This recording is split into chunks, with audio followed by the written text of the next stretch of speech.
Bueno, y seguimos avanzando en nuestra serie A la luz de su palabra, ya en el episodio 76, para la gloria de Dios. Y ciertamente la palabra de Dios, que es infinita, me atrevería a decirlo sin temor a equivocarme. Porque es verdad, podemos leer la Biblia del Génesis al Apocalipsis el tiempo que nos lleve y decir, ya la leímos. Pero las personas que han leído la Biblia en varias oportunidades, conozco un caso de testimonio de un sacerdote que la ha leído completa 4 veces, pero además lo ha hecho en ese ejercicio no de cumplir un récord, de tener un cronómetro o fijarlo en una agenda, sino que lo ha hecho en una actitud de dialogar con Dios. Y el testimonio siempre es el mismo. La Biblia, cada vez que podemos leer un versículo o un pasaje ya leído, nos puede decir cosas distintas en diferentes momentos. Eso la hace infinita, porque además nuestro Dios es infinito. Es como los números. Los números, cuando los vemos en su integralidad, negativos y positivos, hacia la izquierda o hacia la derecha, son infinitos. Podemos marcar un punto de inicio, para muchos puede ser el 0 o el 1, pero hacia el infinito en negativo o hacia el infinito en positivo no vamos a terminar jamás. Esa es la abundancia que nos ofrece Dios. Dios no es una materia, Dios no es un contenido, Dios no es una teoría, Dios no es una hipótesis y mucho menos una moda. Dios es infinitud, es eternidad. Dios es plenitud, inclusive en la esencia del ser. Yo les comentaba sobre el libro de Isaías. Hoy dimos para este episodio pues un salto importante en lo que fue el último capítulo reflexionado. Hoy pasamos al capítulo 29. Es un libro muy denso, tiene más de 60 capítulos.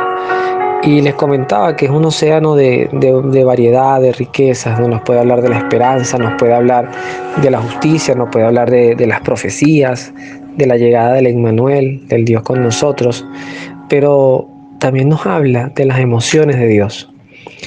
Y eso a mí me parece muy, muy, muy valioso, porque la figura de una deidad que todavía hoy puede transitar por nuestras mentes, por nuestras calles, por nuestras culturas y sociedades, es que los dioses son seres indomables, o sea, además duros, o que nada los quiebra.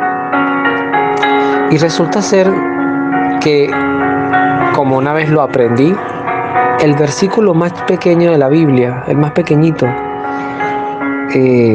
lo decía Martín Valverde, un cantante, en una reflexión cuando tuve oportunidad de ir a 2 de sus conciertos en Venezuela. Él decía, el versículo más pequeño de la Biblia, Juan 11:35, nos dice, y Jesús lloró. Entonces vemos un Dios que pareciera que nos enseña que la emocionalidad no es sinónimo de fragilidad, es sinónimo de honestidad, es sinónimo de un Dios que hace empatía con lo que sientes, y eso en el liderazgo, y eso en el ejercicio del poder, eso en el ejercicio de una familia para educar a sus hijos y no mostrarse como padres perfectos, sino padres humanos que caminan y que hacen empatía con quienes nos toca educar. Eso es una grandeza que pocos, o diría muy, muy pocos, tienen en el mundo, y que solamente tiene Dios. No digo uno de los dioses, porque es que Dios es único, solamente hay un Dios. Como quisiéramos que ya el mundo terminara de entender esto, ¿no? Que ni en los horóscopos, que ni en los mantras, que ni en las meditaciones del yoga, ni en la meditación oriental, ni en Buda, nada de eso que es una esterilidad. Lo digo con mucha responsabilidad, es una esterilidad espiritual, es una pérdida de tiempo. Puede llenar lo que nos llena, una relacionalidad con Dios. Un Dios que experimentó la humanidad, porque Él la creó, pero además la experimentó, y que hace empatía con nuestras emociones. Bueno, en ese prólogo que acabo de hacer, no medido ni calculado en tiempo, pero sé que fue un poco extenso, aparece este capítulo del libro de Isaías, en el capítulo 29, en el versículo 13 al 14. Son dos versículos gruesecitos, pero si se pone pues una lectura corta. Yo en mi Biblia lo tengo subrayado con un corchete y le coloqué la palabra superficialidad. Y dice así nuestro Señor en el título: me honran con los labios. Lo que vamos a escuchar no es un reclamo, es una expresión de sinceridad. Es como la esposa que le dice al esposo, o al revés: me traicionaste y me sentí herida, me sentí herido. Es como el trabajador que le dice al patrono: es que no me siento acompañado por ti. Es como el hijo que de repente le habla al padre o a la madre y le dice: es que tú nunca estás para mí. Así tenemos que hacer, quizás invitaría a hacer comprensión de este texto. Nos dice el Señor: este pueblo me ofrece tan solo palabras y me honra con los labios, pero su corazón sigue lejos de mí. Su religión no vale, pues no son más que enseñanzas y obligaciones humanas. Por eso yo seguiré desconcertando a este pueblo, y serán sorpresas y más sorpresas. La sabiduría de sus labios fracasará y se perderá la inteligencia de sus entendidos. Es palabra de Dios. Te alabamos, Señor.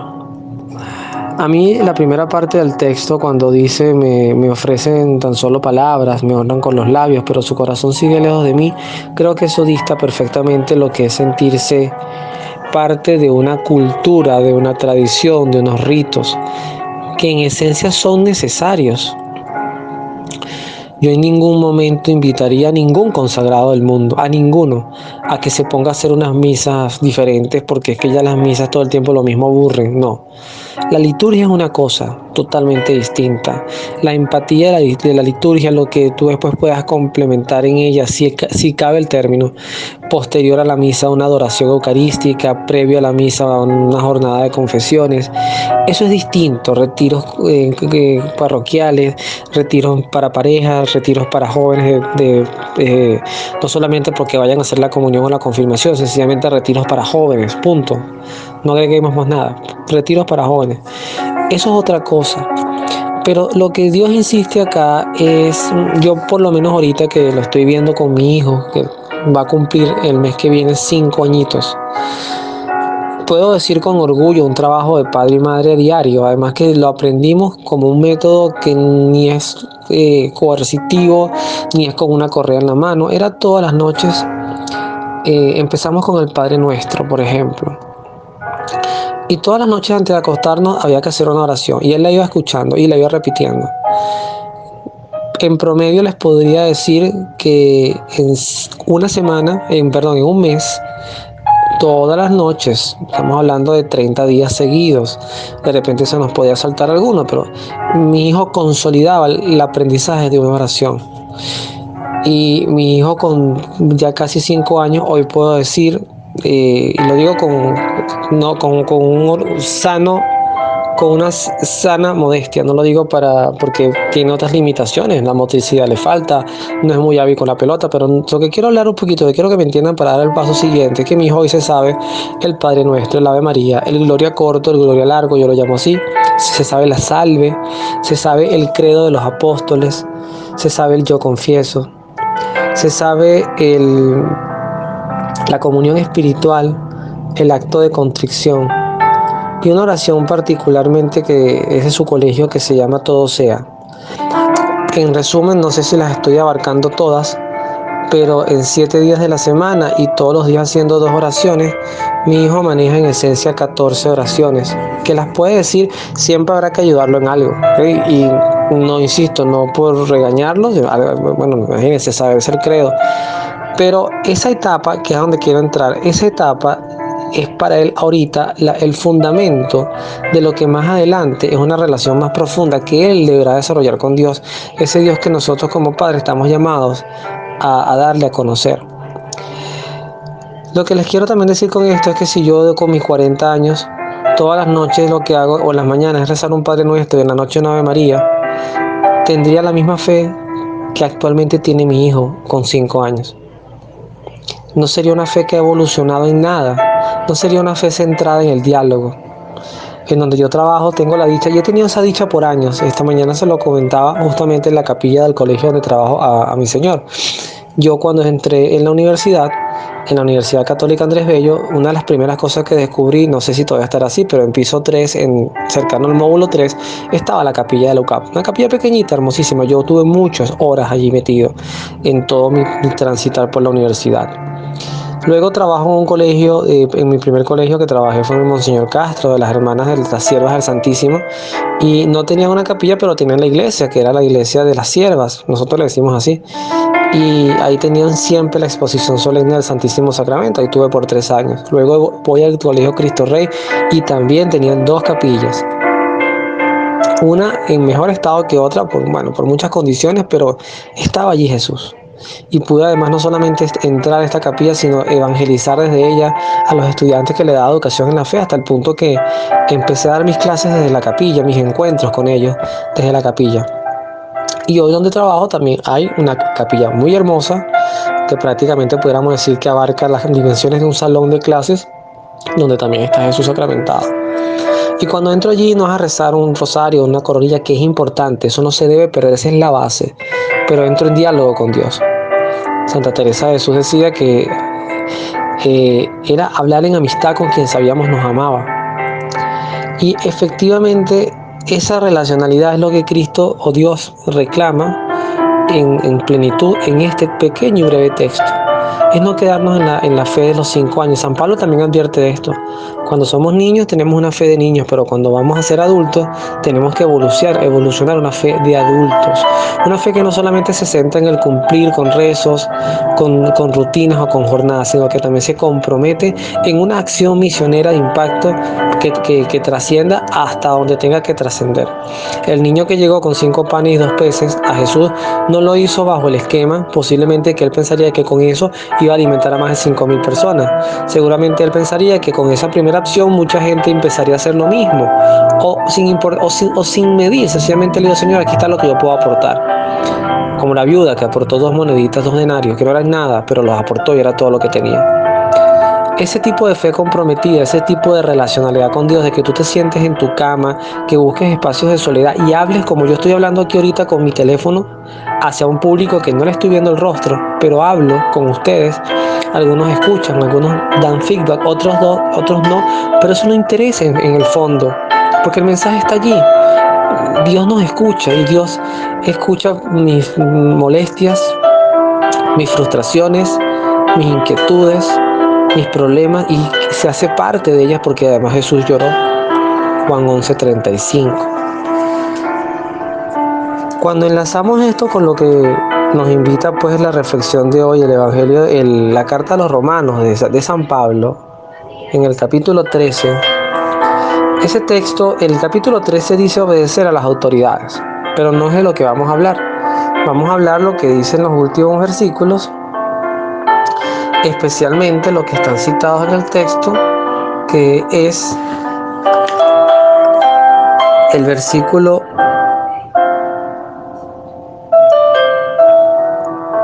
8 al 10.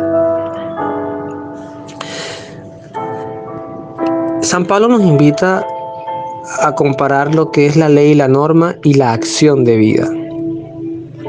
Dice: no tengan deuda alguna con nadie, fuera del amor mutuo que se deben, pues el que ama a su prójimo ya ha cumplido con la ley. Aquí hay una primera gran enseñanza: el que ama cumple con la ley. Hay diversas enseñanzas, entre ellas esta que voy a decir no es doctrina, no es ni siquiera está, o sea, son escritos que están, por lo que entiendo, acompañados de un asesor espiritual, que eran los escritos de María Sima, una señora muy humilde, campesina, que se le atribuía la visión de almas del purgatorio. Y ella decía, que además que es una enseñanza, que si no me equivoco, y discúlpeme pues no tener el dominio de decir la cita, pero va a la par con lo que da también San Pablo en otra de sus epístolas, que el amor, la caridad, perdona muchísimos pecados. Entonces cuando San Pablo dice pues los mandamientos, o sea, cuando amas has cumplido con la ley, cuando amas has cumplido con la ley, es que cumplir con la ley sin amor es tabla vacía. Es, como nos dirá Isaías, amarme solo de palabras. Entonces continúa Pablo diciendo en el versículo 9, pues los mandamientos, eso es que no cometerás adulterio, no mates, no robes, no tengas envidia, y coloca 3 puntos suspensivos, y todos los demás se resumen en estas palabras: amarás a tu prójimo como a ti mismo. El amor no hace nada malo al prójimo, el amor, pues, es la manera de cumplir la ley. No es una abolición ni es una forma ahora de tener una fe gnóstica, ¿no? Bueno, yo no necesito de la iglesia, yo no necesito del catecismo, yo no necesito del código de derecho canónico, yo no necesito de los sacramentos, yo no necesito de los 5 mandamientos de la iglesia, yo no necesito aprenderme oraciones largas, lo que necesito es amar.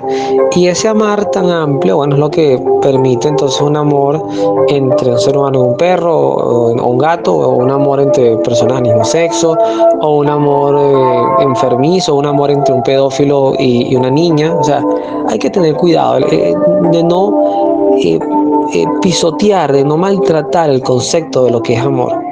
Porque el amor, como lo enseña San Pablo, el que ama no hace daño al prójimo. Si yo seduzco, induzco o dirijo acciones que apartan a mi hermano en creación y en fe, en bautismo, lo aparta de su gracia, estoy haciéndole daño. Yo puedo amar a una mujer casada, yo puedo amar a una niña, por decir barbaridades, pero que además que nos generen impacto, sobre todo esta segunda. Puedo decir que esa niña me ama, puedo decir que esa mujer casada me ama, pero estoy haciendo un daño a su gracia. Y eso hay que medirlo. Yo puedo decir que estoy robando para ayudar al prójimo, pero estoy robando, estoy haciendo daño a uno para compensar a otro. Eso no es amar.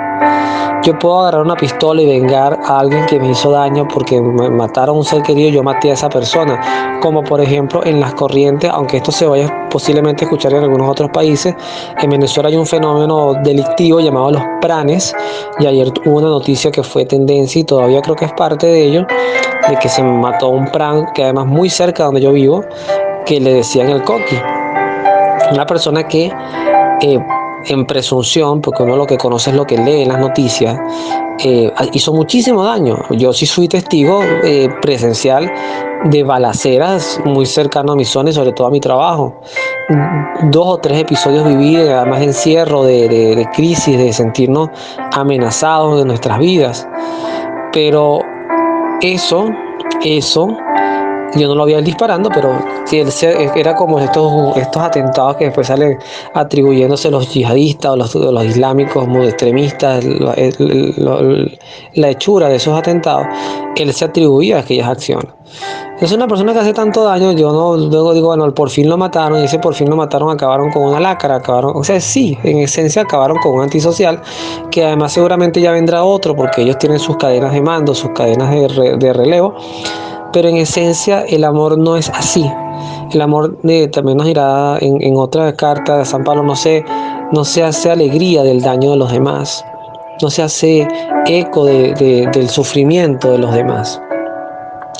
Ese es el gran desafío que tenemos nosotros, volviendo al punto inicial de esta reflexión, al momento de relacionarnos con Dios. ¿Cuánto estamos amando a Dios?